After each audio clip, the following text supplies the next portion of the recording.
Isaías 53.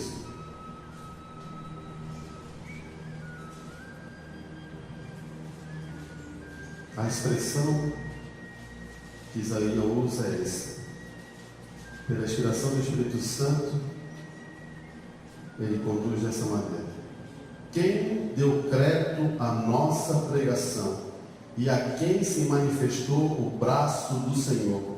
Porque foi subindo como renovo perante ele, e como a raiz de uma terra seca. Não tinha parecer e nem formosura, e olhando nós para ele, nenhuma beleza víamos, para que o desejássemos. Era desprezado e o mais indigno entre os homens, homem de dores, experimentado nos trabalhos, e como um de que os homens escondiam o rosto. Era desprezado e não fizemos dele caso algum. Verdadeiramente ele tomou sobre si as nossas enfermidades e as nossas dores levou sobre si. E nós o reputamos por aflito, ferido de Deus, oprimido. Mas ele foi ferido pelas nossas transgressões e moído pelas nossas iniquidades. O castigo que nos traz a paz estava sobre ele, e pelas suas pisaduras fomos sarados. Todos nós andávamos desgarrados como ovelhas, cada um se desviava pelos seus caminhos, mas o Senhor fez cair sobre ele a iniquidade de nós todos. Ele foi oprimido, mas não abriu a sua boca.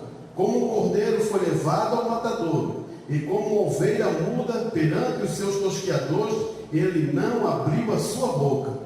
Da opressão e do juízo foi tirado, e quem contará o tempo da sua vida? Portanto foi cortado da terra dos viventes, pela transgressão do meu povo foi ele atingido. E puseram a sua sepultura como os ímpios, e como rico na sua morte, portanto nunca fez injustiça, e nem houve engano em sua boca. Todavia o Senhor agradou moê-lo, fazê-lo enfermar, quando a sua alma se pusera por expiação do pecado. Verá a sua prosperidade, prolongará os dias, o bom prazer do Senhor prosperará na sua mão, o trabalho da sua alma ele verá, e ficará satisfeito com o seu conhecimento, o meu servo. Justo justificará a muitos, porque a iniquidade dele levaram sobre si. Pelo que lhe darei a parte de muitos, e como poderoso repartirá ele o despojo, porquanto derramou a sua alma na morte, e foi contado com os transgressores, mas ele levou sobre si o pecado de muitos, e pelos transgressores intercede. Feche os teus olhos. Pai, aqui está mostrando Cristo a nós. E sei, Pai, que Ele pagou um grande preço para podermos amadurecermos, Pai. E que essa noite possamos ver o que o pecado faz em nossas vidas, Pai. Venha, derrame o Teu Espírito e que os seus olhos possam ser abertos na presença da Tua palavra, Pai. Peço isso, ó Pai, porque Tu és poderoso para conduzir a Tua congregação. No nome do Senhor Jesus Cristo. Amém. Podem sentar, meus irmãos.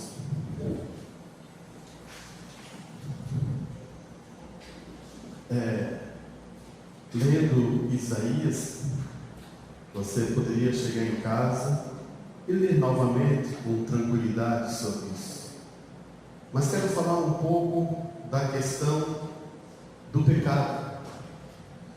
Muitas vezes escutamos e sabemos que fizemos tantas coisas erradas, mas o primeiro pecado que aconteceu, você já sabe muito bem que corre. Eu posso só relatar isso para continuar meditando um pensamento com vocês.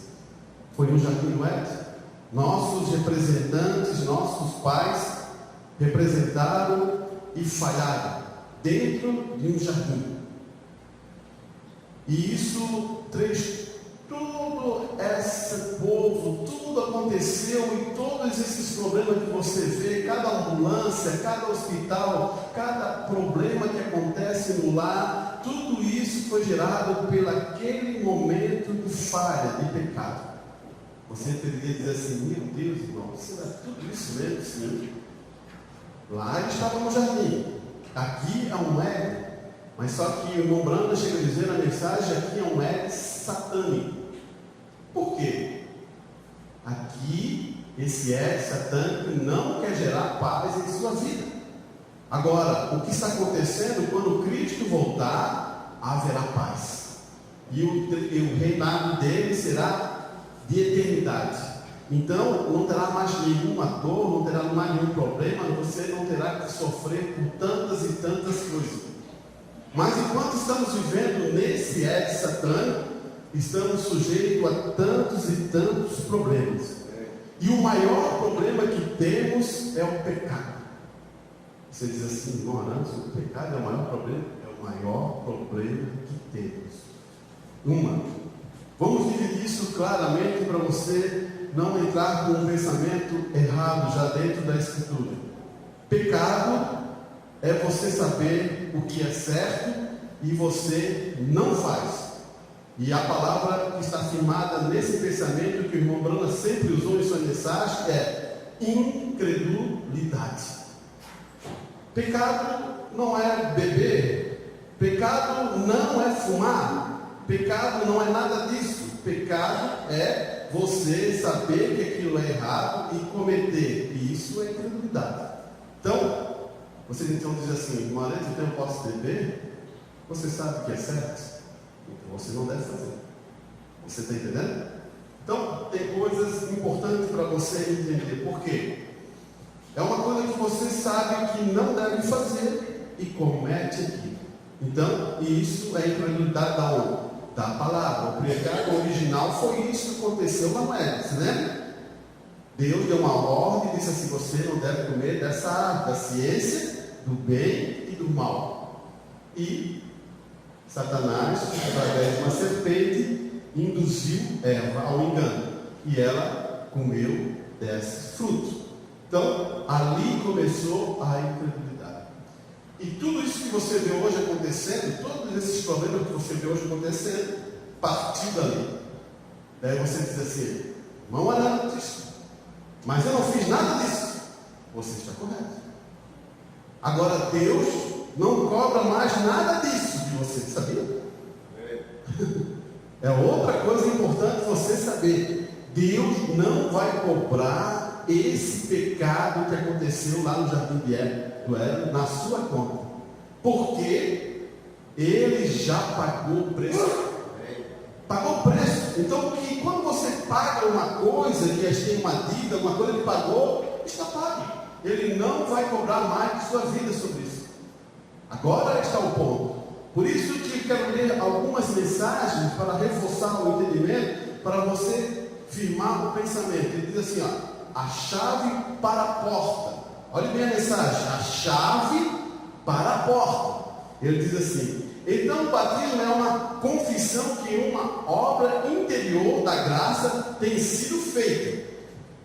Toda pessoa que se batiza, que toma uma decisão por Cristo, ele sabe que o Espírito Santo está trabalhando em seu coração, está fazendo uma obra e você quer tomar uma posição. Ninguém se batiza por se batizar. Ou se você faz isso, está errado. Você tem que saber que o Espírito Santo está trabalhando em seu coração. Daí você toma uma posição para dizer assim: eu também sou um filho de Deus, eu sou um cristão e quero tomar essa causa, esse reino, eu quero viver para esse reino. Então você toma essa posição do batismo. Por isso que o irmão Branco está falando isso. E as crianças não têm conhecimento do pecado. Você começa a entender? As crianças não têm conhecimento do pecado. Nenhuma criança, ainda quando não tem ainda a razão em sua mente, saber que aquilo ali é certo e errado, elas não cometem pecado. Portanto, quando Jesus morreu na cruz, Ele morreu para tirar o pecado do mundo. Aquele pecado. E quando o bebê se torna um ser humano e é nascido neste mundo, ele não tem pecado próprio, porque Cristo tirou. Então, se ele nasceu, está ali, ele não sabe, é inocente, não tem nenhum problema, ele é realmente puro. Você está entendendo? A ideia aqui, porque Cristo já pagou o preço. Portanto, não tem nenhum arrependimento para ser feito. Mas, quando aquilo, o sangue de Jesus Cristo tira aquele pecado, naturalmente o neném é nascido no pecado, formado em iniquidade, vem ao mundo falando mentira. Eles são pecadores por natureza, mas o sangue de Jesus Cristo expia aquilo. Por que ele falou assim, vem falando mentira? Por que ele está falando aqui? Essas crianças já vêm com essa natureza. Porque veio lá daquele erro, lá do princípio. Mas Cristo pagou o preço. Então essas crianças não têm pecado. Mas quando as crianças alcançam a idade da responsabilidade, aí que está o ponto. Quando as crianças crescem e têm a idade da responsabilidade, que sabe o que é errado, o que é certo, e sabe o que é certo ou errado, então tem que se arrepender pelo que ele fez. Você está entendendo agora? Eu tenho que me arrepender pelo que eu fiz. Você também tem que se arrepender pelo que fez. Seu pecado agora é o pecado exatamente como foi nascido em pecado. É o pecado humano, o pecado que Adão e Eva cometeram. Aquilo foi omitido por Deus através do sangue de Jesus Cristo. Agora, um neném não tem pecado para se arrepender, até que ele peque, então ele tem que se arrepender. Vê? Enquanto ele se arrepende, é a hora de se batizar. Então ele é batizado por imersão, né? Batizado como você aprendeu, né? Você coloca e tira. Por que estamos falando de batismo se estão querendo falar de pecado? A ideia é você entender que tem uma posição aqui. Cristo já pagou tudo.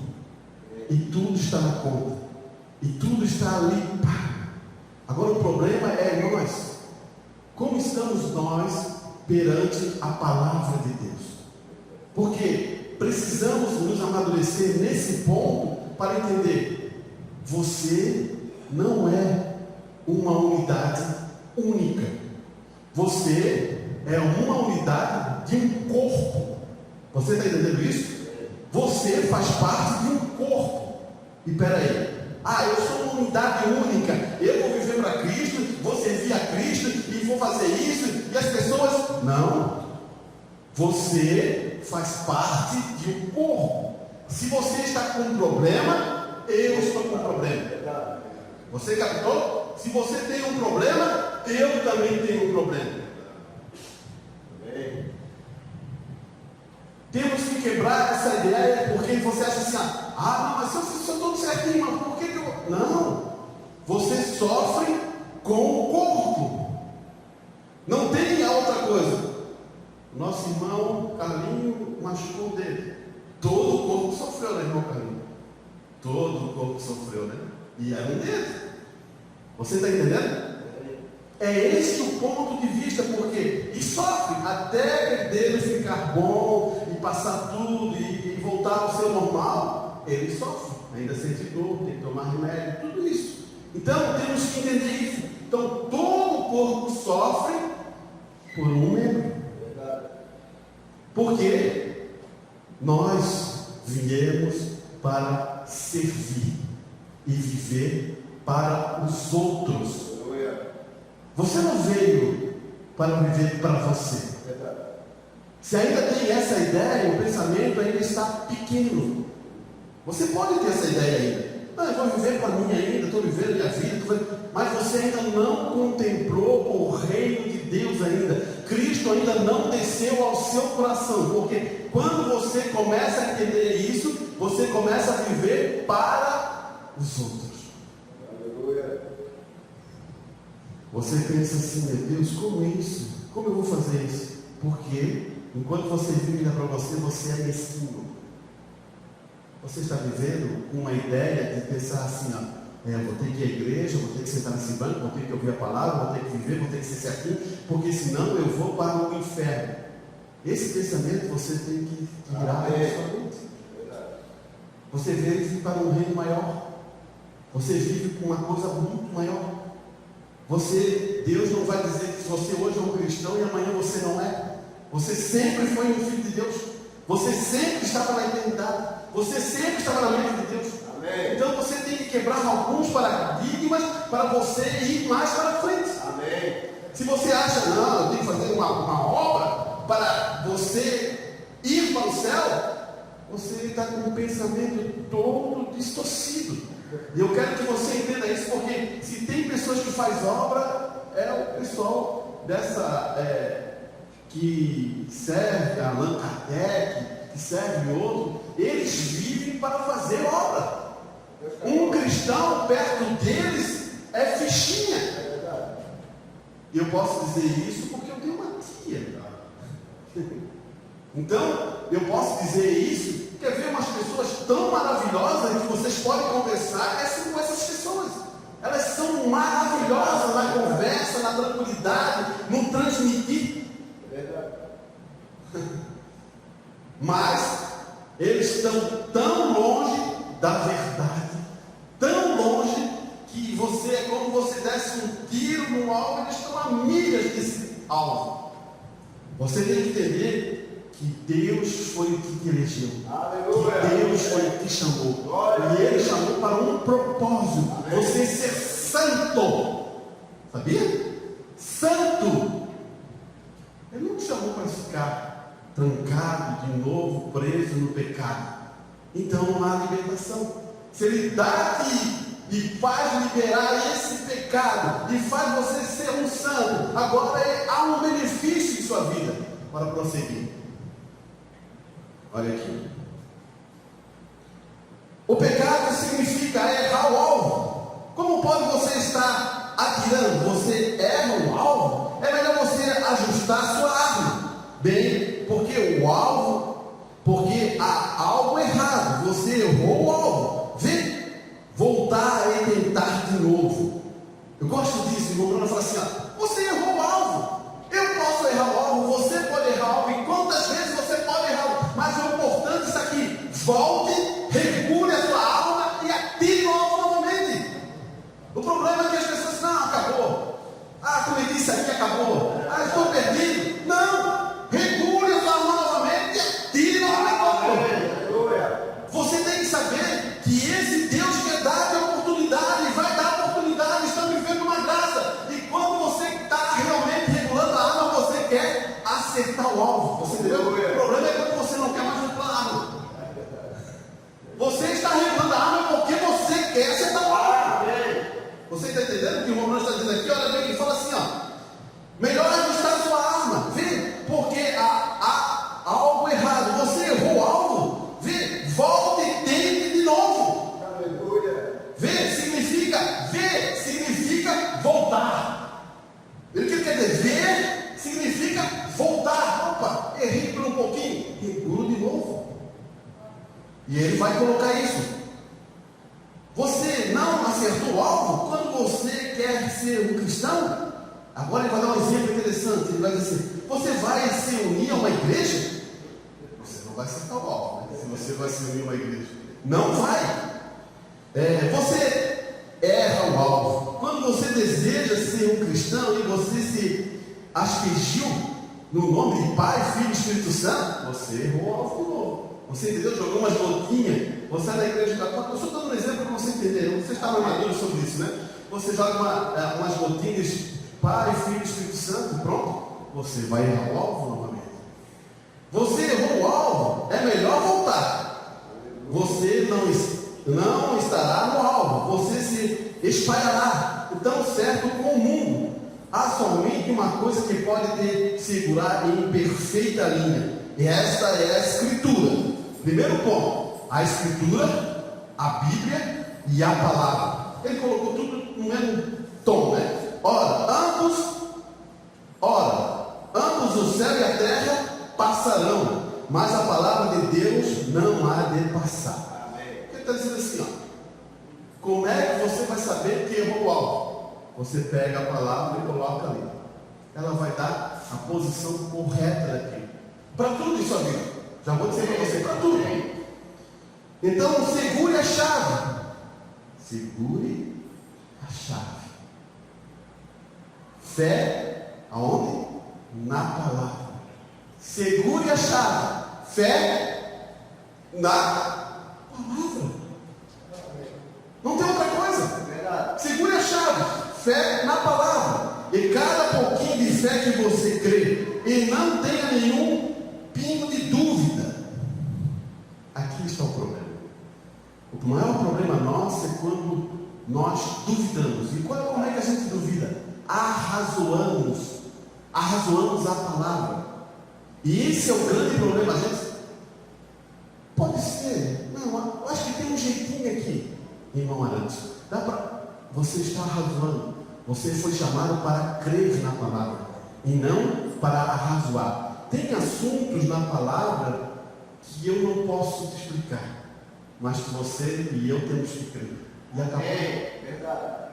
Não dá para explicar para você, porque chegou aquele momento que não tem ali. Claro que Deus pode abrir o entendimento para mais para frente, mas naquele momento a gente só faz o quê? Cremos. Esse é o ponto. Você poderá destrancar aquela porta que está entre você e as bênçãos de Deus tem para você, porque se você tem fé e você firmou essa fé na palavra, agora você vai conseguir o quê? Destrancar essas portas de bênção para você, que Deus possa ajudar a ter a chave. Irmãos, a fé é única, mas precisa dessa fé para abrir várias portas. Você pode usar essa fé para várias situações de sua vida. Porque é uma coisa interessante. Olha bem o que acontece. Eu vou dizer para você: tem vezes que você tem fé e é curado. E tem pessoas que têm fé aí fora que são curadas, mas não tem fé para a salvação. Não consegue. Tem várias outras fé que você faz. Você é bom naquilo, mas para outras coisas não dá certo. Por quê?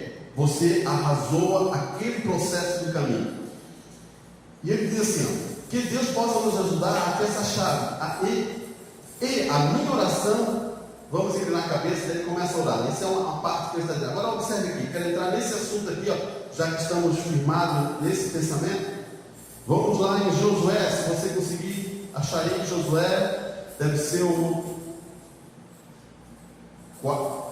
7º livro, mais ou menos, vindo de Gênesis para Apocalipse. Eu quero ler ali em Josué capítulo 7, ele vai dizer assim, ó. Então Josué rasgou, verso 6, então Josué rasgou os seus vestidos e se prostrou em terra sobre o seu rosto, perante a arca do Senhor, até a tarde, e eles, os anciões de Israel, deixaram os pó sobre suas cabeças, Isso é um simbolismo de humilhação. Ele rasgou seus vestidos, ele colocou o pó na sua cabeça, dizendo assim: estamos humilhados na presença de Deus. Sabe por que está acontecendo aqui? Nesse versículo estamos falando do muro de Jericó. O que está acontecendo? Ele vai lá, Deus diz assim, ó, não morre ninguém. Vai lá e toma Jericó. Foi lá e tomou Jericó. E uma coisa que Deus falou: não pegue nenhum despojo. Não pegue ouro, não pegue prata, deixe tudo dentro daquela cidade.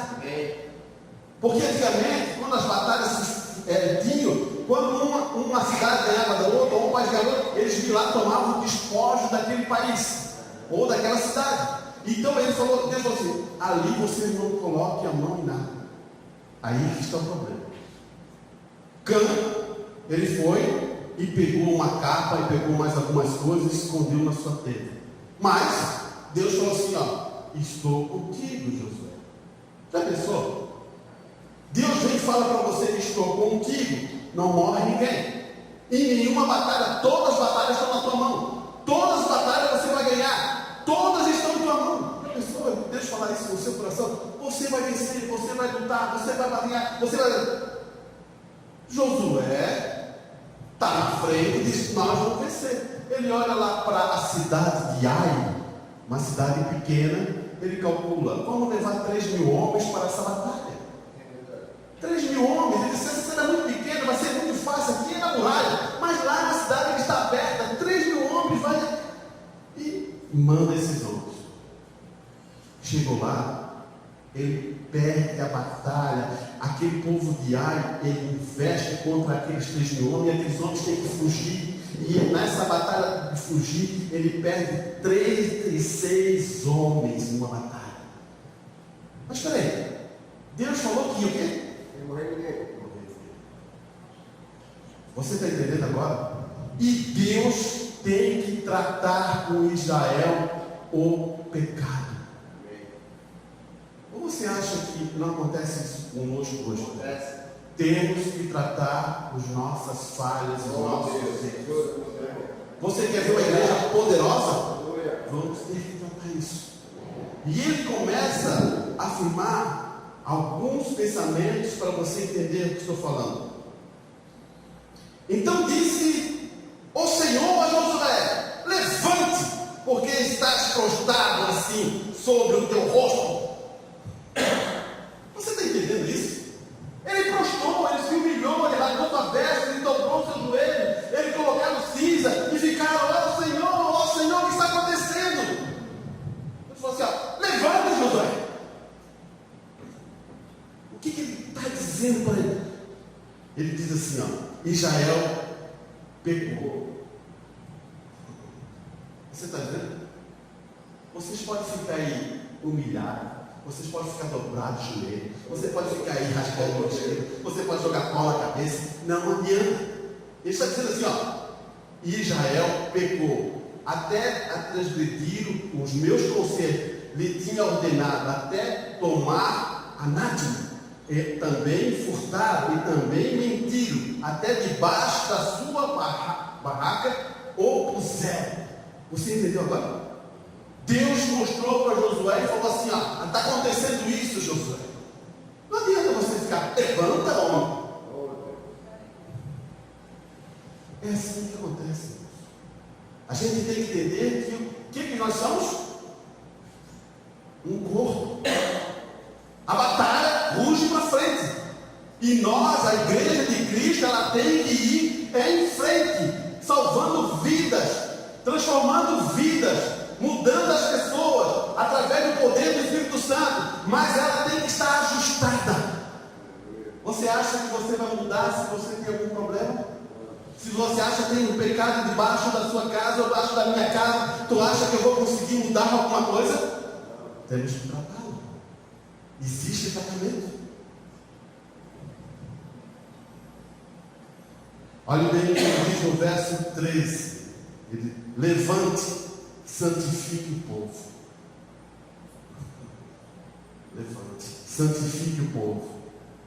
Ele diz: santificai para amanhã, porque assim diz o Senhor, Deus de Israel: anátema há no meio de ti, Israel. Diante dos teus inimigos não poderás sustentar, até que tire anátema do meio de vós.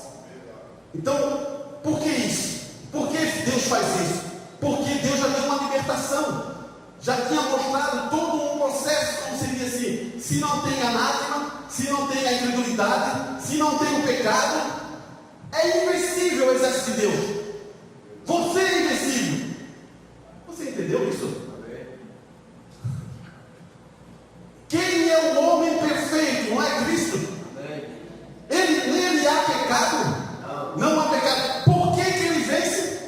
Porque não há pecado. Ele sabe que a palavra de Deus é poderosa em sua vida. Ele cumpre tudo que está escrito na sua vida.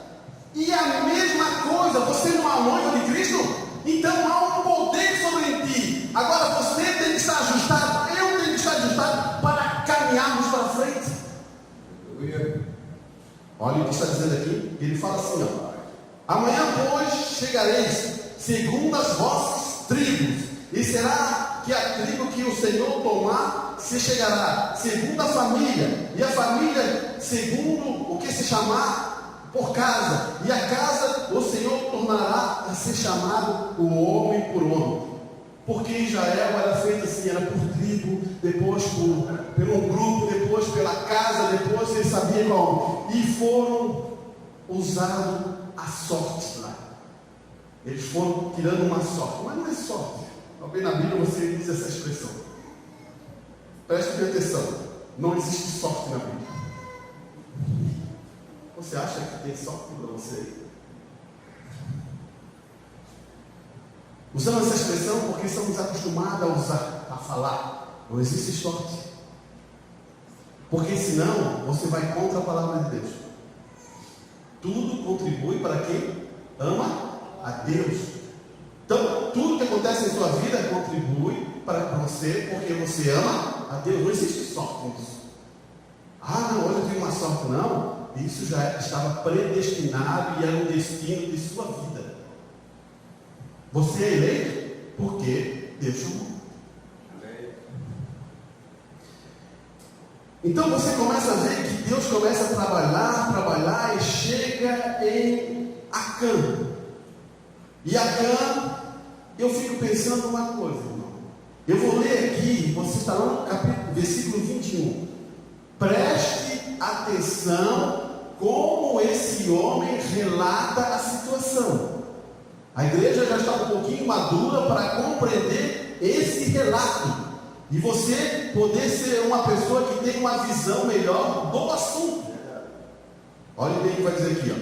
Respondeu Acã a Josué e disse: verdadeiramente pequei contra o Senhor, Deus de Israel. Olhe bem o que Acã falou. Tem gente que esconde. Mas ele foi escondendo. Mas quando chegou no momento, ele diz assim: não, fui eu. Tem gente que diz assim: ah, foi a mulher que me deixou comigo. Aconteceu esse problema porque a minha mulher me impressionou, é porque não sei o que, e por que não sei o que. E começa a colocar desculpa em tudo quanto é ponta, menos ele. Não, é porque aconteceu isso. Porque senão eu estava passando por dificuldade. Então ele começa a enquadrar um monte de desculpa. Você não vê Acã fazendo isso. Preste bem atenção, olha aqui. Ele respondeu a Acã, a Josué disse: verdadeiramente pequei contra o Deus de Israel, e fiz assim e assim. Isso que ele está fazendo aqui. E fiz assim e assim. Quando vi entre os despojos uma boa capa babilônia e 200 ciclos de prata e uma cunha de ouro que pesou 50 ciclos, cobicei. Olhe bem, que é esse homem? Ele cobiçou. Agora eu vou dizer uma coisa a você. Você, como já você nunca cobiçou nada? Preste atenção no que eu estou falando. Eu estou falando da questão humana. Ah, eu acho que você nunca fez isso. Tá bom, vou crer. Cobicei e tornei, e eis que estão escondidos na terra, no meio da minha tenda, e a prata debaixo dela. Ele narrou tudo que ele fez. Ele mostrou tudo que ele disse. Ele cumpriu a risca. E ele diz assim: ó, fui eu. O que você acha do homem desse aí? É o que eu quero mostrar. Você vai dizer para mim assim: ó, não era antes, mas ele cometeu um pecado. Cometeu. Mas não, Deus nunca falou que foi Acã. Ele diz assim: ó, Israel cometeu um pecado. Você está entendendo? Ele não deu nunca, foi Acã, tira esse homem. Não, Israel cometeu um pecado. Porque Acã é teu irmão, é meu irmão. Você entendeu? Se a gente está naquele grupo, Acã faz parte da tua família. É duro isso. Mas eu quero amadurecer o entendimento que Deus está fazendo.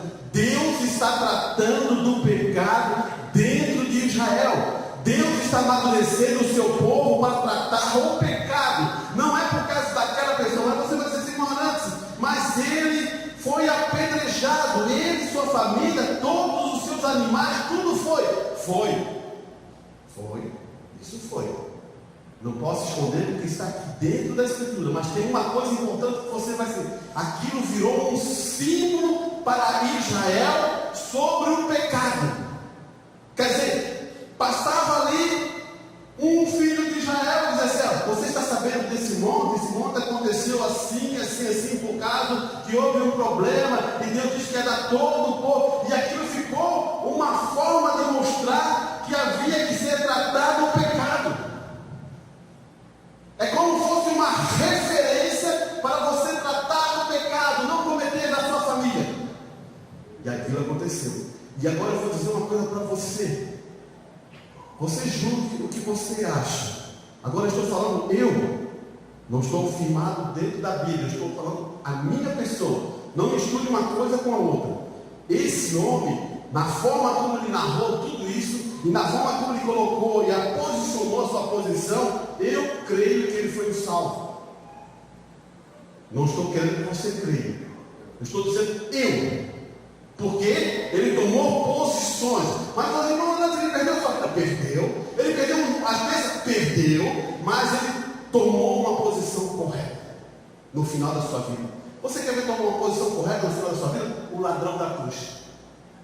No final da sua vida ele tomou uma posição correta. Você entendeu?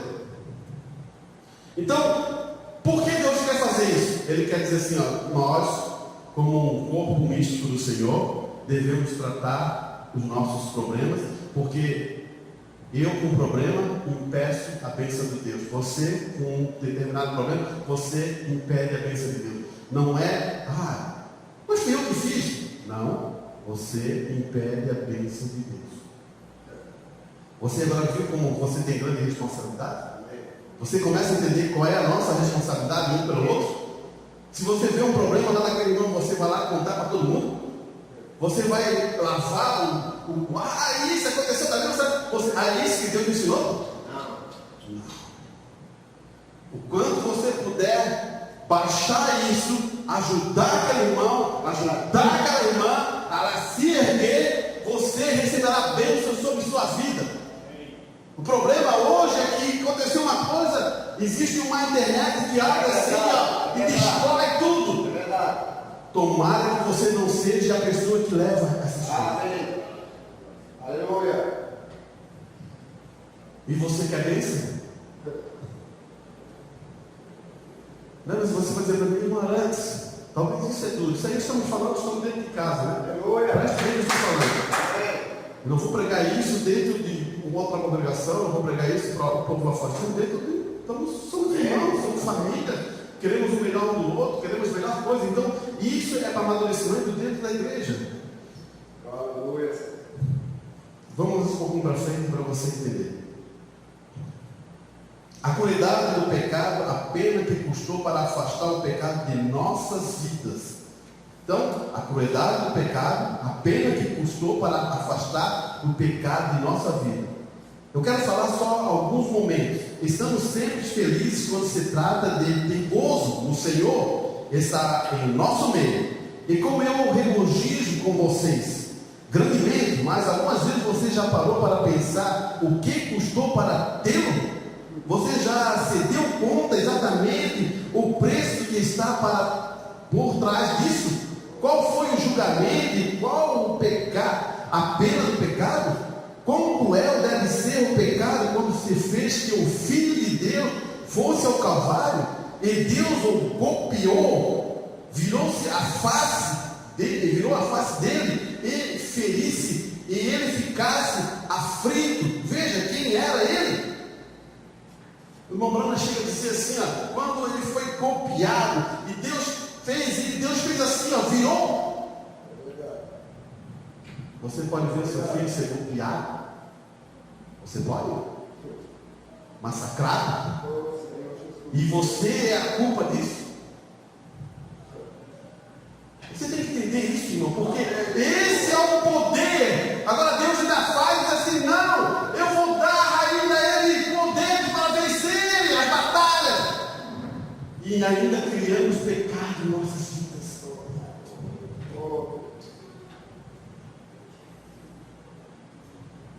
Enquanto o grande cravo cruel estava em suas mãos e os seus pés transpassaram as mãos e os pés, disse o profeta, 700 anos que aconteceu. O que foi isso? Isso foi o cordeiro Abel. Ali eles o jogaram no chão e a carne dilacerou seu próprio corpo tremeu e disse: tenho sede. E eles disseram: dá vinagre. Eles aborreceram e caçoaram, zombaram dele, disseram: seu grande operador de milagre, faça agora algo. Mas então o céu começou a se escurecer, os relâmpagos começaram a brilhar, Deus estava se escondendo de sua face, ele não podia mais suportar isso. Ó Deus, quão cruel deve ser o pecado, quão cruel, que fez que aquele precioso fizesse aquilo. Tal o preço que ele pagou, até Deus ele mesmo escondeu a sua face. Os anjos viraram a sua face e viram para chorar com ele. E a lua, as estrelas puseram ir adiante, e eles não puseram brilhar mais. O próprio Deus que criou estes morrendo na cruz, ele inclinou a sua cabeça. Antes dele fazer aquilo, ele olhou ali para baixo, para aquelas pessoas apostatadas, para ficar com seus mantos, cumpriu o que o profeta disse: Pai, perdoa-os. Pai, perdoa-os. Que nível estamos hoje? Nós conseguimos perdoar? O que está acontecendo hoje na igreja? Eu vou dizer para você, ela ainda não compreendeu o que é o Calvário. Aleluia. Porque se você chegar na sua casa e medida o que é o Calvário, você vai sair dali realmente chorando. Aleluia. Vai entrar em desespero. Por quê? Não medido. Acho que ir à igreja é como fosse um entretenimento, que você vai no shopping, ou como foi bom aquele culto, como foi bom aquela bênção, aquele pregador é ótimo, é engraçado. Estamos falidos nisso. Amém.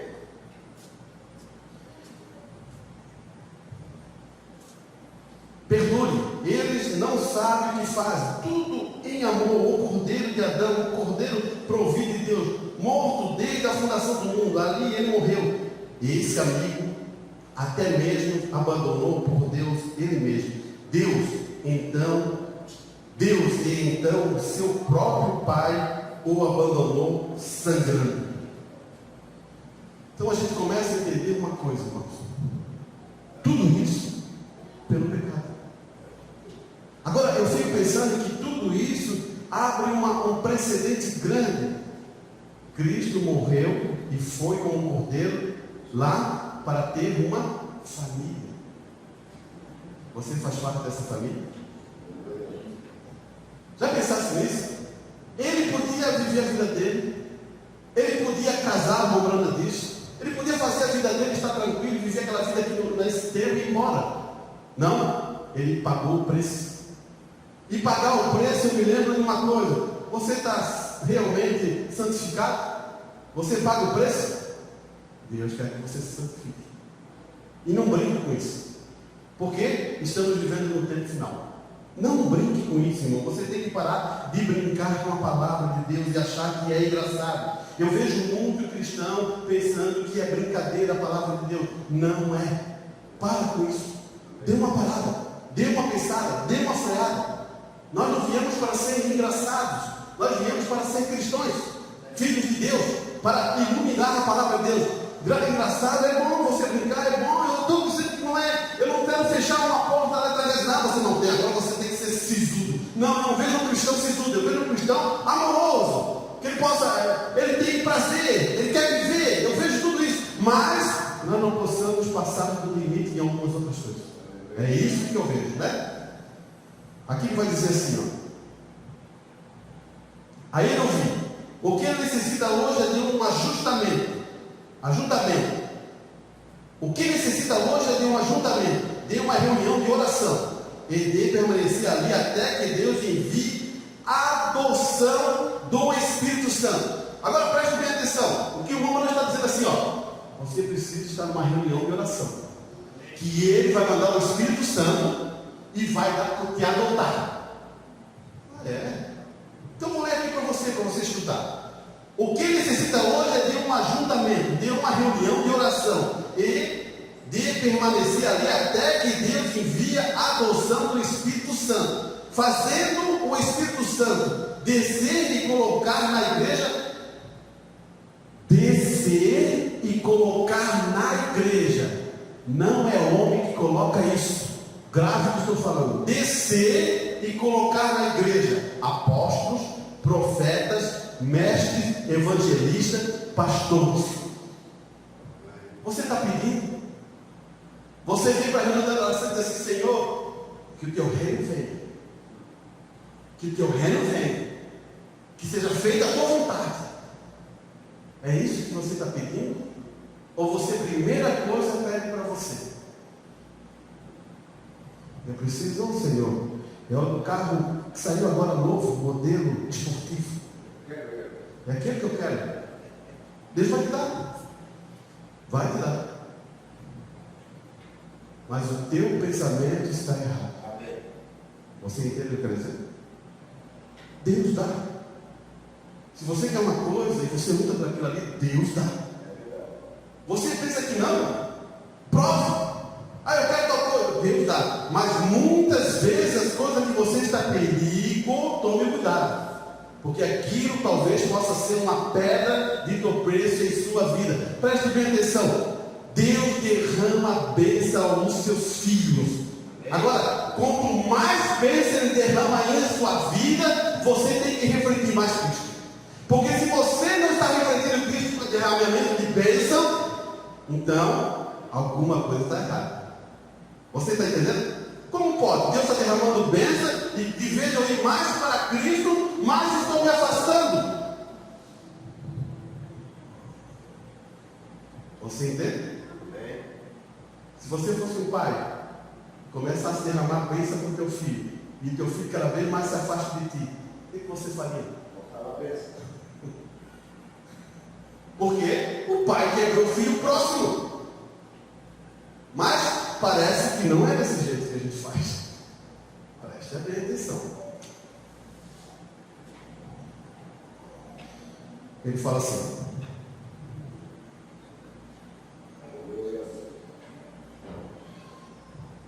ele disse que a igreja precisa. Isso não compromete, isso permanece com a palavra. A igreja que não freta com o mundo, a igreja que não terá nada a ver com o pecado, que viverá com suas costas para o pecado, que anda na santidade e na beleza de Deus, vivendo para Deus, vive ou morre. Que diferença faz? Desde que esteja do lado de Deus, que diferença faz isso? Deus está tentando conseguir isso na igreja. Ele está tentando fazer isso. Ele faz isso agora. Então, simplesmente para mostrar às pessoas que ele está fazendo. Irmão, você sabe muito bem. Vai ter uma noiva no final do tempo? Amém, irmãos? Vai ter essa noiva? Essa noiva, a Bíblia diz que é sem mancha, sem ruga, sem nenhum problema. É isso? Por quê? Porque se você sabe isso, porque está dentro da Escritura. Agora eu vou fazer outra pergunta que talvez você leve para casa, não é para você responder. Você faz parte dessa noiva? Pense nisso.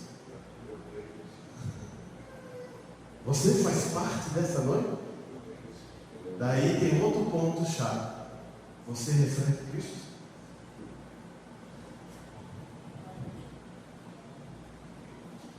É um exemplo muito bonito.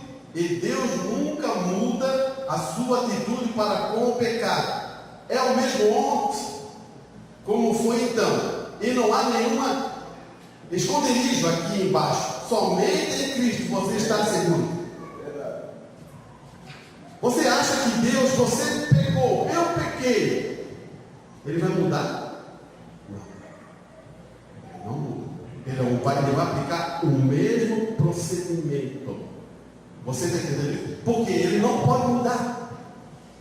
Porque se Ele mudar, olha bem, se Deus muda, Ele tem variação. É como se fosse assim, nós estamos aí com essa luz acesa, daí ela começa a diminuir, e ficar forte, e ficar mais claro, e ficar mais escuro. Isso é variação. E isso, quando tem variação, é uma coisa que não é perfeita. Deus é luz, não há variação nele. O que Ele fala se cumpre. Então não existe variação. Nós sim, nós temos variação, né? De vez em quando estamos assim, daqui a pouquinho assim, daqui a pouquinho a luz quase vai, volta de novo. Existe variação em nós. Mas Deus diz: seja santo como eu sou. E em relação a nós, santo quer dizer separado. Não viva no mundo, viva a palavra de Deus. Agora, santo em relação a Deus, ele é santo, santo, santo. Você entendeu? É diferente ali. Ali é outra coisa. É santo, santo, sem variação, sem erro, sem mancha, sem ruga, sem nada. Ele é perfeito. Agora, em relação a nós, ele está dizendo: se afaste do mundo, meu irmão. Não se misture com isso. Siga em frente. Olha o que ele vai dizer aqui. E naquela grande cidade eles sentiram que não havia nenhum jeito no mundo para um exército alguma vez invadir. Aquela cidade, ele está falando da Babilônia, né? As grandes e altas muralhas e seu equipamento moderno e passaram a estar imediatamente para o mundo exterior. Mas o mal sabia que uma nação chamada os Medo-Persas, que são agora os hindus da Índia, mas sabiam que há muitas milhares de distância estavam cavando no leito do rio para alterar o curso do rio Eufrates, para que então eles pudessem passar sobre a muralha. Quando eles sentiram que eles estavam seguros, um ponto importante, irmão, quero parar nessa palavra seguro. Você e eu só podemos estar seguros em Cristo. Amém? Amém, irmão? Amém, né? O único lugar, a maior segurança que você tem é em Cristo. Amém. Se você está seguro no teu intelecto, vai dar problema. Amém. Então você entende? Você só pode estar seguro em Cristo. Amém. O que o irmão Bruno está colocando essa narrativa aqui, diz assim, ó, ele estava seguro neles. E olha o que ele vai dizer. Todo o tempo eles se sentiam daquela maneira. Eles realmente se sentiam assim. Então eles se emergiam no pecado. Eles se imergiam, eles se mergulhavam, eles entraram no pecado. Parece que quando um homem chega a um lugar que ele sente que ele é autossuficiente. Por isso que Deus nunca coloca essa ideia no homem. Se você está querendo ficar autossuficiente, achando que é alguma coisa, eu já vou dizer, isso não vem de Deus. Deus, ele usa outra maneira. Quando você começa a se achar que é um santão, é a maneira de dizer, né? Que você acha, não, eu sou. Não, você está achando uma coisa errada. O pecado começa a envolvê-lo. Você entendeu? Eu comecei a achar que, não, eu sou perfeito. Deus, se me perder, ele está perdido. Não é assim. A igreja, a nação, o indivíduo que sente que ele não precisa de nenhuma ajuda exterior, o pecado começa a reinar nele. Você começou a entender? O irmão levou muito tranquilo isso. Assim, ó, quando você começa a achar que não precisa de ajuda de ninguém, quando você acha que é autossuficiente, quando você acha que não, eu sei a palavra, eu sei isso, eu sei aquilo, não, eu sei como dar conta de mim mesmo. Opa! Você tem que dar uma paradinha e ver, opa, eu acho que eu estou entrando com um pensamento e Satanás iludiu a minha mente. Amém. Você entendeu? Eu preciso de você. Amém. Eu preciso de você. Eu preciso daquela irmãzinha. Eu preciso daquela outra irmãzinha. Eu preciso de todos vocês. Amém. Você entendeu? Você também precisa de nós. Amém. Você começa a entender isso?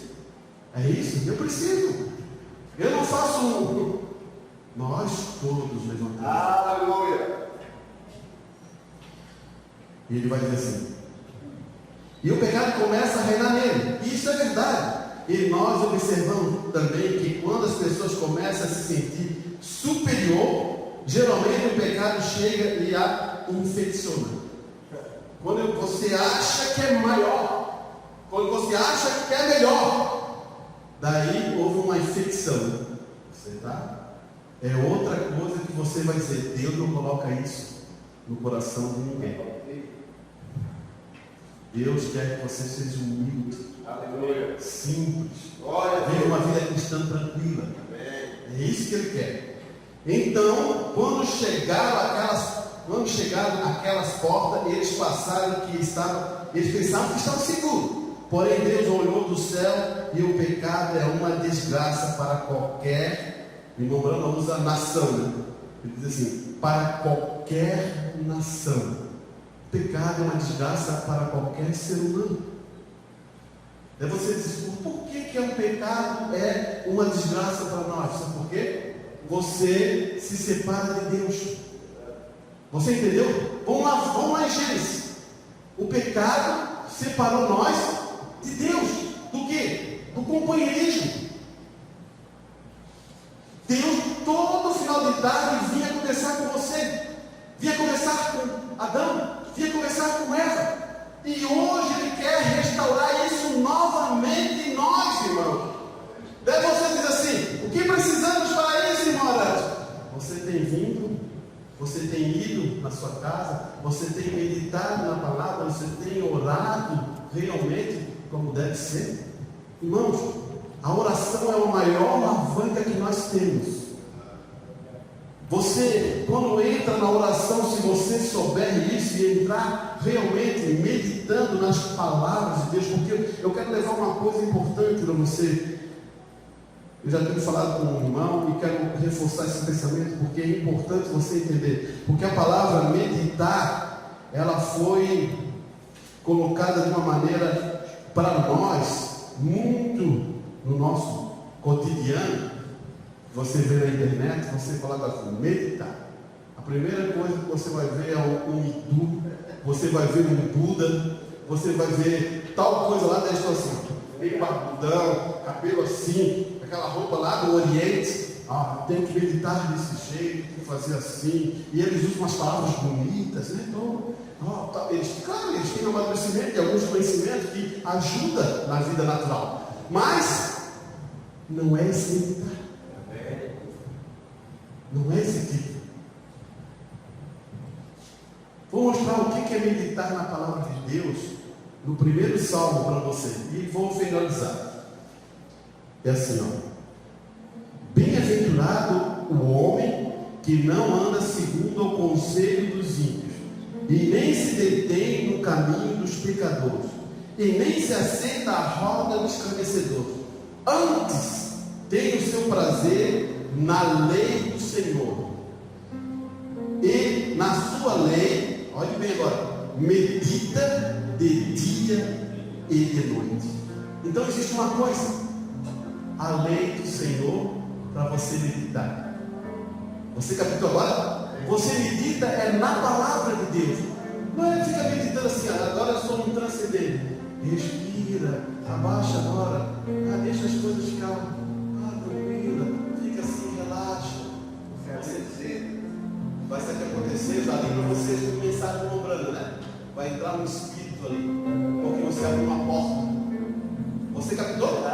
Você nunca deixa o teu ser livre para deixar entrar um espírito errado. E esse espírito vai convencer você muito bem. Você tem que fazer isso mesmo, e se entregar, se relaxar, você está muito bem. Vai colocar um monte de pensamento. Não deixe isso. Você tem que meditar na palavra do Senhor, na sua lei. E essa lei aqui não é só os 10 mandamentos, não, como você pensa. A lei de Deus é a lei da vida. Você tem que entender que a lei da vida é uma coisa muito especial. Sabe por quê? O único que pode dar vida a você é Deus. Ele é eterno. Então, o que ele está fazendo? Ele quer dar eternidade a você, então ele quer dar o quê? Vida a você. Aleluia. E a lei da vida você consegue contemplar em vários lugares. Quer ver quando você contempla? No seu jardim. Tudo isso está gerando vida. Tudo isso está florindo e louvando ao Senhor. Só nós que estamos errados. Só nós que estamos errados. Quando você fala de manhã, diz assim, obrigado, Senhor. Porque estou vivo. Você tem que ser a pessoa mais feliz da face da terra, porque Deus deixou vida a você. Então, obrigado, Senhor.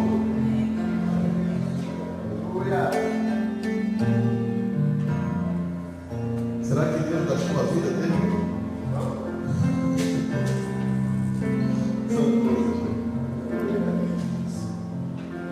Você é feliz?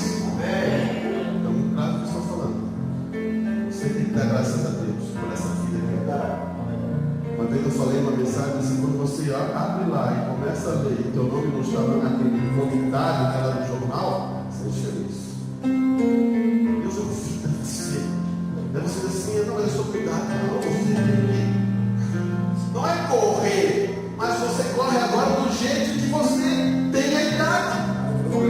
Se eu sou uma pessoa mais jovem, eu estou mais correndo, tá? Minha vida é assim agora. Se eu sou uma pessoa da meia idade, eu já corro de outro jeito. Se eu sou uma pessoa de mais de idade, eu dou meus passos, mas ando. Você entendeu isso? Mas é porque existe uma energia. Deus deu a vida para você abrir a vida. Que veio de Deus. Amém. Você entendeu? Vamos ouvir nosso irmão. Glória a Deus.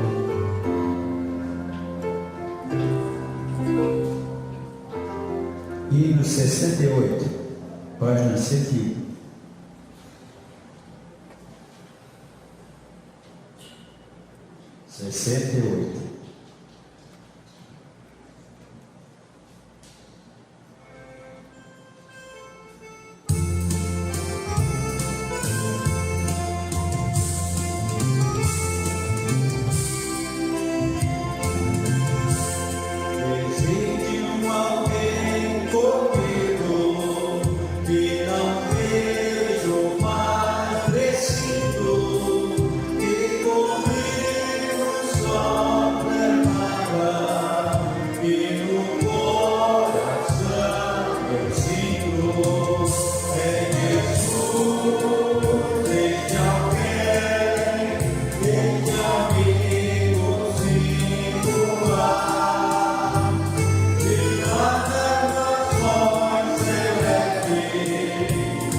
Deus, Ele é o Criador.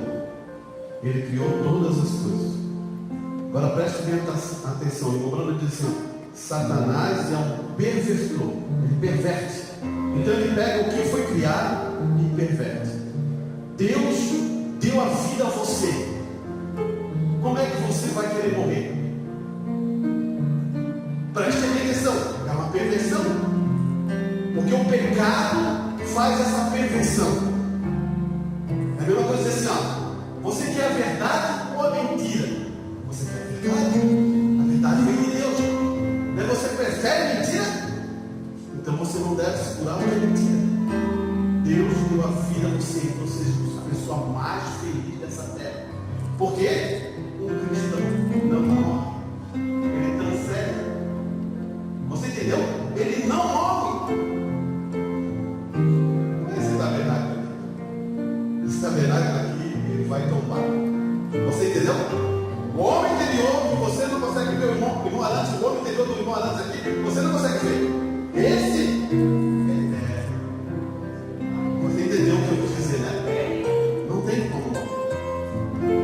Satanás, ele quer perverter. Então por isso, ele está sempre pervertendo o que Deus fez melhor. Vamos ficar em pé?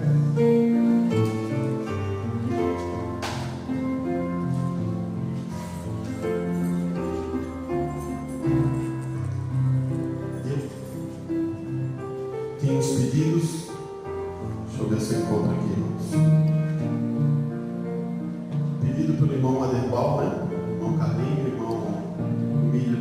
Ele pediu oração em favor dele e de nossa irmã Isabel. Deixa eu ver um outro pedido. Também tinha anotado aqui. Tem mais outro pedido, mas não sei o que eu coloquei. Ah, sim. O irmão me lembrou também sobre você que possa fazer esforço. Você não está se esforçando em relação à nossa pessoa. Não. Faça esse esforço para Deus. Venha nos cultos de quarta-feira. Você diz assim, mas é difícil, mano. Esforce. São 2 dias, né? Um domingo e quarta-feira. Esforce. Só você esforça. Acho que vocês já estão mais maduros para entender isso, né? Eu não quero ser um cobrador. Não é isso que eu quero fazer. Eu amo vocês, eu quero que vocês tenham o melhor em relação a tudo isso. E também nosso irmão deu branco agora. Olívia, sua mãe faleceu sexta-feira, né? E sábado ela foi sepultada. Eu sei que para nós, para todos que acontece isso, quando eu perdi minha mãe, não é fácil, né? A gente é um ente da nossa família e a gente sente muito isso. E sei que a coisa mais importante que nós fizemos é podermos deixar Deus entrar no nosso coração e confortar-nos. E seguir a jornada. Seguir a jornada sempre é importante. Tem vezes que a coisa mais difícil, talvez assim a mãe, se você é bem mais apegado, mas tem vezes quando é o casal. Quando o casal é mais difícil achar para viver tanto tempo, até aquela idade, quando você perde a sua esposa é muito difícil. Eu sei que. Então, não é o homem que conforta, é Deus que conforta. Agora, eu tenho certeza que qualquer um diz assim, não, prossiga, a jornada prossiga. Deus tem muito mais coisas que vai te ajudar, que vai confortar a família, que vai dar a jornada, né? Que Deus abençoe a nossa irmã, abençoe o nosso irmão, né? E que possam ser luz aonde vocês vivem, né? Feche seus olhos. Senhor Deus, Pai Celestial, que a Tua palavra penetre como aquela chuva, bem fraquinha, ela vai caindo, afofa a terra e ela entra no profundo do nosso coração. Seja com cada um que está aqui, abençoe-nos, ajude, Pai, e que eles possam tomar isso e colocar em suas vidas. Porque ouvir é importante, ouvir gera fé, é verdade, mas quando praticamos isso, se torna bem melhor. Possamos praticar isso e podermos sentir a necessidade uns dos outros e possamos viver uns para os outros. Vejo irmãos se inclinando a isso. Eu fico muito feliz quando o irmão vem conversar comigo, eu vejo a inclinação dele, ele quer fazer alguma coisa, e isso me alegra demais. E que Deus possa colocar tudo isso numa sua posição correta. Deus abençoe a cada um, abençoe a toda essa igreja e que ela possa ser cheia do seu Espírito Santo em suas vidas, Pai. Abençoe o nosso irmão Aderbal, seja com ele, restaure ele, Pai. E também, Pai, eu tenho uma maneira de dizer, agradeço a todos que foram visitar e a todos que ligam em favor a ele. Que Deus recompense-os, Pai. Recompensa-os, Pai. Eu te peço isso, tudo isso, Pai, em nome do Senhor Jesus Cristo. Amém e amém. Deus os abençoe. Amém.